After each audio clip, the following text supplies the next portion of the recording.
Les occasions de la vie, que certains l'appellent du destin, c'est ce qui m'ont fait rencontrer le monde de la bijouterie à la fin des années 80 à Rome, ma ville natale. Et c'est à partir de là que j'ai découvert ce métier aussi passionnant, aussi technique et artistique.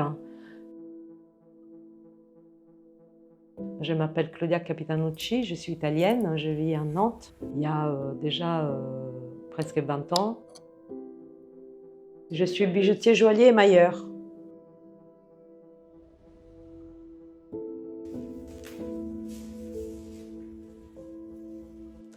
L'émail, le choix de l'émail.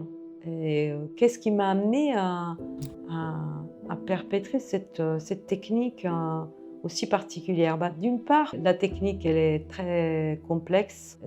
C'est des essais, des cuissons interminables, les couleurs, les dégradés, les transparents, les opaques. Et il nous met la couleur, il nous met la transparence, il nous met la lumière. Ce qui compte le plus, c'est justement la création et la maîtrise technique des différentes matières. Et il faut prendre du temps à mettre la poudre, voilà, à la mettre dans le four, la sortir, remettre la poudre, à la mettre dans le four, la sortir. Il n'y a pas d'autre solution. C'est le seul moyen. Donc, c'est pour ça que ça devient une marque de rareté et donc du luxe.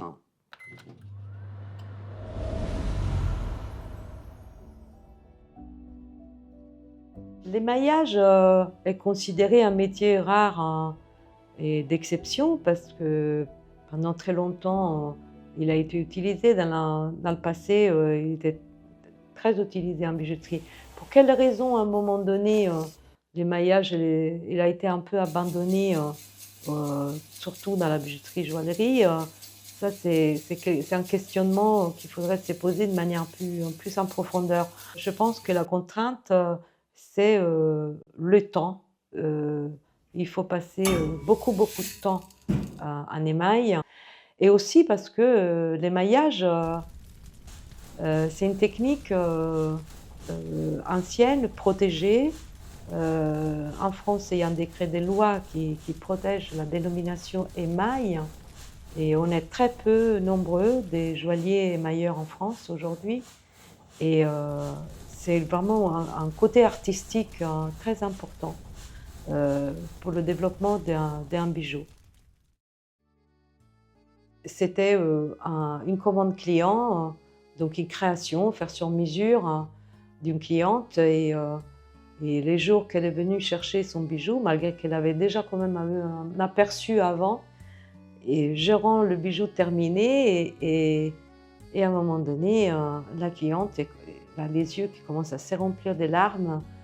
Et sous le coup, moi, j'étais un peu dépourvue parce que je savais pas, je comprenais pas trop pour quelles raisons. Et je lui posais la question pourquoi elle a pleuré.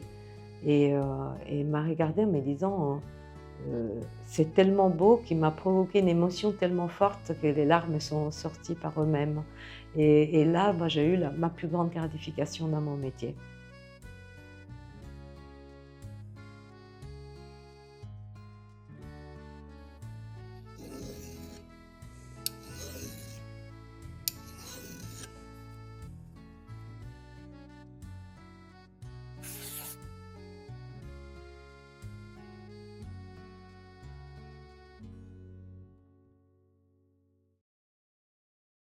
J'ai l'intention de la perpréter et de la transmettre le plus possible pour que ce savoir-faire ne soit pas perdu.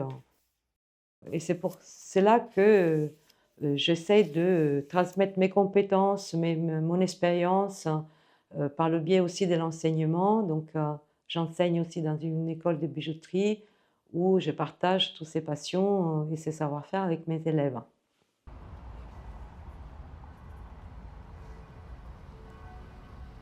Ed è così che l'arte delicata della smaltatura continua a risplendere, trasmettendo il suo fascino senza tempo attraverso le generazioni.